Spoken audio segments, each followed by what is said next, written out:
باب اول پہلی جھلک۔ بارش ہلکی ہلکی برس رہی تھی۔ لاہور کی سڑکیں بھیگی ہوئی تھیں اور فضا میں ایک عجیب سی نمی تھی، جیسے کوئی پرانا درد جاگ اٹھا ہو۔ میگ اپنی گاڑی کی کھڑکی سے باہر دیکھ رہی تھی۔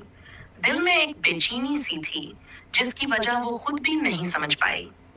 آج یونیورسٹی میں نیا سیمسٹر شروع ہوا تھا اور وہ ہمیشہ کی طرح اپنی دنیا میں گم تھی۔ خاموش، گہری اور الگ سی۔ تم مہک ہو نا؟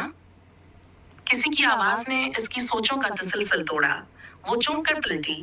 سامنے وہ کھڑا تھا، سادہ سفید شلوار قمیص میں، آنکھوں میں اعتماد اور لہجے میں عجیب سی اپنائیت۔ جی، آپ؟ میرا نام سیرت علی ہے، آج سے آپ کے کلاس فیلو۔ مہک نے پہلی بار کسی اجنبی کو اتنے سکون سے دیکھا تھا، جیسے وہ اس کی کہانی کا پہلا صفحہ ہو جو برسوں سے کسی کو پڑھنے کا انتظار کر رہا ہو۔ بارش تیز ہو چکی تھی اور شاید محبت کا پہلا قطرہ بھی دل پہ آ گرا۔